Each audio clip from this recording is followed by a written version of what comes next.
power, it's your brother Maitreya Asek, also known as Shane the Artist, and I would like to welcome you to another episode of the Rebellious Rhymer Podcast. That's right, family. Black conservatism without the buck dancing, yo.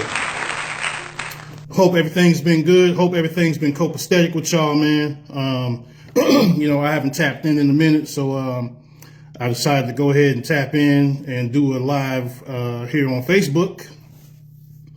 I might jump back on the TikTok train with that probably sooner or later. Just wanted to give TikTok a rest for a minute. How is everything, family? How y'all doing out there? Hope everything is copacetic, you know what I'm saying? I'm just celebrating my birthday, which was yesterday, February 21st. Definitely enjoyed myself, went out, had a few drinks, had some jerk lamb chops. Them joints was hitting. They was hitting, them jerk lamb chops, and some oxtail egg rolls, man. That went extra hard. That was spectacular. We went to a place here in Houston, I believe it's called the Caribbean Jerk Palace. I think that's what it's called. The Caribbean Jerk Palace, man. If y'all ever in Houston, check that out, free promo. But yeah, we went there and, had the jerk lamb chops and, oxtail egg rolls with some peas and rice and, some little plantains on the side. It was pretty cool, man. It was pretty decent. So yeah, man, check them out if y'all ever in Houston. But yeah, man, let's get this thing going. Let's get this thing cracking. Man. These Pan-Africans are flipping out, man. They are really losing it in my eyes. They really are, man. And it seems like people are just going harder and harder and harder on FBA. And I see why.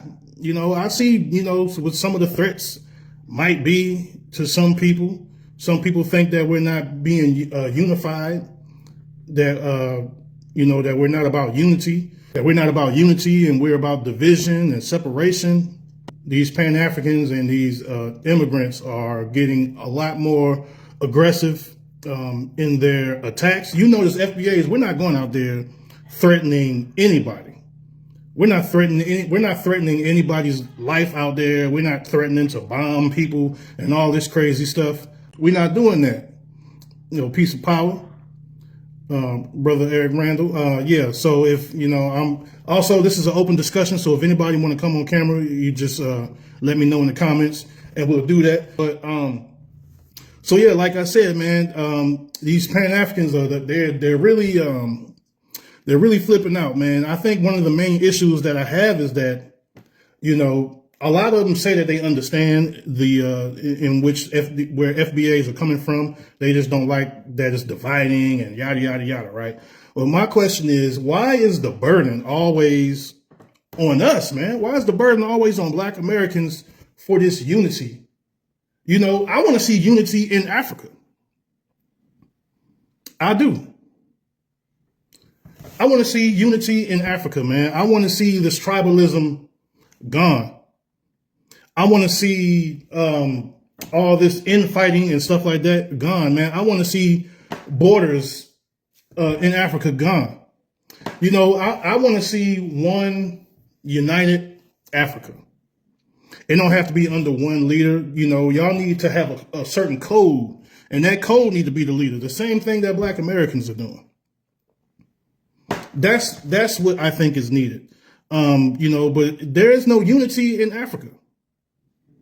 There's no unity in Africa. So why are people demanding foundational Black Americans? Why they keep putting the burden on us for unity? That's just something I don't get. But the burden is always on us, and that's just not. We only 13% of the American population, which I don't necessarily believe those numbers. I think we are a lot larger than that, but we can all agree that there is at least 45 to 50 million Black Americans in this country. Why is the burden on us when you got billions of melanated people on the continent, the majority of that continent? Y'all can get these fakers and frauds and phonies and colonizers out of your mix. Y'all can come together and do that. It's not hard. You are the majority, not the minority like we are here in America. You're the majority. So I don't understand why is the burden of unity on Black Americans? That's just a question that I have for some of the Pan-Africans out there. And I just always noticed that why do Pan-Africans not check some of the disrespect that they know that they are seeing out there? I don't see nobody checking the disrespect, but they are steadily checking us. Everybody want to check FBA'S. Everybody want to beat up on FBA'S, all because we want to recognize our lineage. Doesn't have nothing to do with beef with anybody. It doesn't have nothing to do with hatred of anybody. It doesn't have anything to do with disdain for Africa or the Caribbeans or anywhere else in the diaspora. It doesn't have nothing to do with that, man. We are a unique lineage, and we deserve to recognize that and to represent that and to gatekeep that. What's wrong with that? Brother Eric Randall said exactly. It seemed that we are the most powerful Black culture because we live in the belly of the beast and still survive. They seem to think our job is to struggle because that's all we have done. Exactly. Bingo. And that's one of the issues with the Democratic Party, because they feel that we are supposed to be a permanent fixture or a permanent fall guy for the country. We're supposed to sacrifice. We're supposed to go out there, get our wig split, get our head busted open, get sprayed with water hoses and shit like that. We are supposed to go out there and get beat up for causes that do not serve us or don't have nothing to do with us. And that's definitely an issue. That's definitely an issue.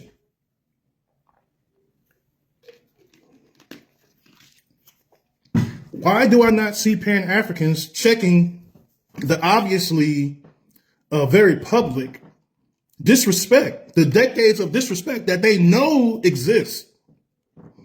I think a lot of them are under a delusion. Like, they know it's there, but they don't want to check their quote unquote African brothers. They don't want to check them. What's the problem with that?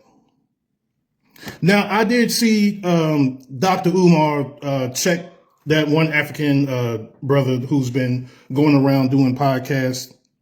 I do see Dr. Umar explaining our position and understanding it. You know, he's deadlocked on his Pan-Africanism and, you know, Prince of Pan-Africanism and all that. And that's fine. We don't have an issue with Pan-Africanism.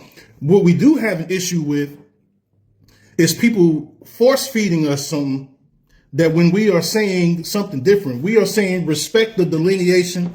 We are saying respect the ethnogenesis. I need to put that on a damn t-shirt. Respect the ethnogenesis, man, just like you respect everybody else's ethnogenesis. You respect everybody else's ethnogenesis, man. I don't see nobody browbeating Jamaicans, telling them that they African every single day, browbeating them online, browbeating them in public, just beating them down, man, just saying, you African, you African, you African, you African, you African. They are allowed to call themselves Jamaicans and not Jamaican Africans. They are allowed to call themselves Jamaicans. You know, they are allowed to call themselves that. So, you know, I don't know if y'all can hear me very well. It's saying slow connections, but every now and then I get a slow connection message. The burden of unity is always on us, and I just think that we need to move on from that. Damn, let us celebrate our heritage without being beat up for it. Can we do that? That's all we're asking, man. That's all we're asking. Pan-Africans need to put the disrespectful diaspora in check when they hear the disrespect to the Black American community. They need to do that. You need to do that. So, you know, shout out to Dr. Umar, because I see that, you know, he does that low key, check some of these Africans for their rhetoric. So, you know, I'm good with that.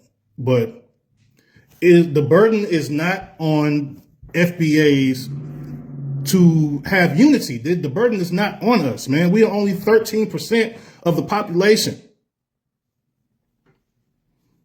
We are only 13% of the population, man. The burden of unity is not on us. We got enough rebuilding that we need to do with each other, man.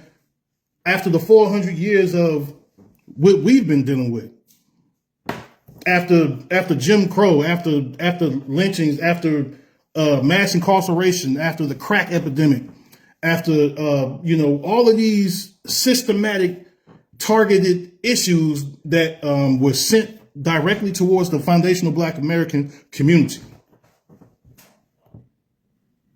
We still have that we have to deal with. We still have that we have to deal with. So please stop browbeating us about some unity and all of that stuff. We don't hate nobody. We're not disunified with anybody, but we are unifying with ourselves first. We can't help a damn thing. We can't help nobody if we do not help ourselves first. It starts from home. It starts from home. We have to help ourselves first before we can reach out and help anybody else. Isn't that what Malcolm X said when a white tea woman approached him and asked him, what is it that we can do as white people to help the cause? And he said nothing at all. Because we don't expect help from others until we help ourselves first. So that's the issue.